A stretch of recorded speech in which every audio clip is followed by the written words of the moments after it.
അസ്സലാമു അലൈക്കും വറഹ്മത്തുള്ളാഹി വബറകാതുഹു. കഴിഞ്ഞ ക്ലാസ്സിൽ നമ്മൾ ചർച്ച ചെയ്തത് ഫാഇൽ അതുപോലെ തന്നെ മഫ്ഊൽ എന്നിവയെ കുറിച്ചിട്ടായിരുന്നു നമ്മൾ ചർച്ച ചെയ്തിരുന്നത്. എല്ലാവരും കൃത്യമായി മനസ്സിലാക്കിയെന്ന് വിചാരിക്കുന്നു. ഇന്ന് നമ്മൾ ചർച്ച ചെയ്യാൻ പോകുന്നത് മുവാസിനത്തുൽ ബൈന ഫാഇൽ വൽ മഫ്ഊൽ എന്ന് വെച്ചാൽ ഇവ രണ്ട് തമ്മിലുള്ള വ്യത്യാസം, ഫാഇലും മഫ്ഊലും ബിഹിയും തമ്മിലുള്ള വ്യത്യാസം എന്താണ് എന്നാണ് നമ്മൾ പരിശോധിക്കാൻ പോകുന്നത്. ഇൻഷാ അല്ലാഹ് നമുക്ക് ഉദാഹരണങ്ങളിലേക്ക് പോകാം. അൽ-അംസില യജ്റുൽ ഹിസാൻ അൽ-അജലത എന്ന് വെച്ചാൽ കുതിര എന്ത് ചെയ്തു, വണ്ടി വലിക്കുന്നു, കുതിരവണ്ടി വലിക്കുന്നു എന്നുള്ള അർത്ഥം. കതഫഉല മുസ്സഹറ, കുട്ടി എന്ത് ചെയ്തു, പറിച്ചു. റതബത്ത് ഫാത്തിമത്ത് ജദ്ദ്, എന്ത് ചെയ്തു, ഫാത്തിമ ആട്ടിൻകുട്ടിയെ കെട്ടി എന്നാണ് അർത്ഥം കേട്ടോ. യസ്ഖിൽ ഫല്ലാഹു സറഅൻ, കർഷകൻ എന്ത് ചെയ്തു, കൃഷി നനച്ചു. ഖദഫൽ ലാഇബുൽ ഖുറത, എന്ത് ചെയ്തു, കളിക്കാരന് പന്ത് എറിഞ്ഞു. ഖദഫനെ എറിഞ്ഞു കൊടുക്കുക.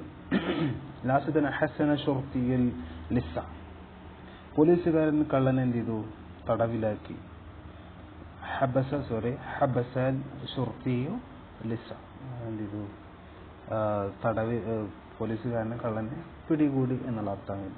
ഇതിൽ നമുക്ക് എന്ത് ചെയ്യാൻ കഴിയും, ഫാഇലും അതുപോലെ തന്നെ മഫ്ഊൽ ബിഹിയെയും നമുക്ക് കണ്ടെത്താൻ കഴിയും. ഇനി അവ തമ്മിലുള്ള വ്യത്യാസം എന്താണെന്നാണ് നോക്കുന്നത് കേട്ടോ. ഇൻഷാ അല്ലാഹ് നമുക്കതിൻ്റെ താഴത്ത് കുറച്ച് ഇതിൻ്റെ വിശദീകരണം കൊടുത്തിട്ടുണ്ട്, അതൊന്ന് നമുക്ക് നതായിജ് നോക്കാം.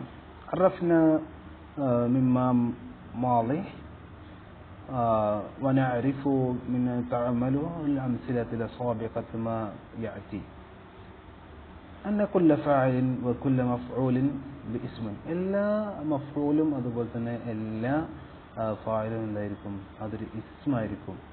അനൽ ഫാഇലു ഹുവ അല്ലദീ സദറ അൻഹു അൽ ഫിഅൽ, അത് ഫാഇൽ എന്ന് പറയുന്നത് എന്തായിരിക്കും, അതൊരു ഫിഅൽ ചെയ്ത ആളായിരിക്കും എന്തിനെ ഫാഇലായിട്ട് സൂചിപ്പിക്കുന്നു. അന്നൽ മഫ്ഊൽ ബിഹി ഹുവ അല്ലദീ വഖഅ അലൈഹിൽ ഫിഅൽ, മഫ്ഊൽ ബിഹി എന്ന് പറഞ്ഞാൽ ഫിഅൽ ചെയ്യപ്പെട്ടതിനെയാണ് എന്ത് പറയുന്നത്, മഫ്ഊൽ എന്ന് പറയുന്നത്. അന്നൽ ഫാഇലു ആഖിറുൽ മർഫൂഅ, ഫിഅലിന്റെ അവസാനം എന്തായിരിക്കും, അതിന്റെ ഇറാബ് മർഫൂ ആയിരിക്കും, റഫ് ആയിരിക്കും എന്നാണ് പറയുന്നത് കേട്ടോ. അന്നൽ മഫ്ഊൽ ബിഹി ആഖിറുഹു മൻസൂബ്, ഇതിന്റെ മഫ്ഊലിന്റെ ആണെങ്കിലോ അതിന്റെ അവസാനത്തിൽ നസ്ബുമായിരിക്കും എന്നാണ് പറയുന്നത്. നമുക്കിതിൽ ഫസ്റ്റത്തെ ഒന്ന് നോക്കി നോക്കാം. ഫസ്റ്റിലൊരു ഉദാഹരണം നമുക്കതിൻ്റെ ഇറാബ് ഒന്ന് പറഞ്ഞു നോക്കിയാൽ നിങ്ങൾക്ക് കൃത്യമായിട്ട് മനസ്സിലാവും. ഇൻഷാ അല്ലാഹ് ഫാഇലിന് എപ്പോഴും റഫ് ആയിരിക്കും, അതുപോലെ തന്നെ മഫ്ഊൽ ബിഹിക്ക് എപ്പോഴായിരിക്കും, അതിന് മൻസൂബായിരിക്കും, നസ്ബായിരിക്കും എന്നാണ് പറഞ്ഞത്. ഇൻഷാ അല്ലാഹ് യജ്റു അൽ ഹിസാനുൽ അജലത എന്ന് പറഞ്ഞാൽ യജ്റു ഫിഅലു മുളാരിഹാണ്.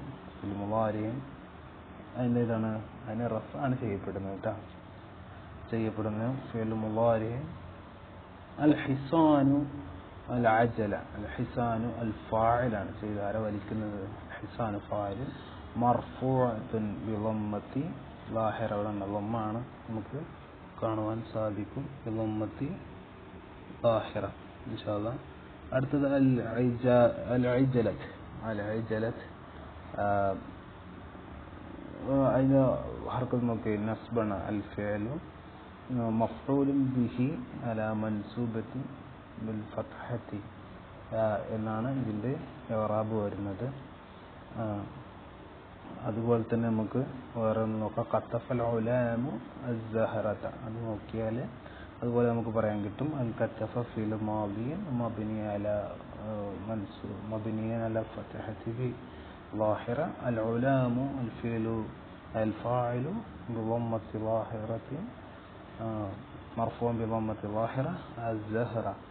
അസ്സഹറത മഫ്ഊൽ ബിഹി അലാ മൻസൂബിൻ അലാ ഫത്ഹത്തി ലാഹിറ എന്നാണ് ഇതിൻ്റെ ഇറാബ് വരുന്നത്. ഇൻഷാ അല്ലാഹ് അടുത്ത ക്ലാസ്സുമായി നമുക്ക് വീണ്ടും കാണാം. അസ്സലാമു അലൈക്കും വറഹ്മത്തുള്ളാഹി.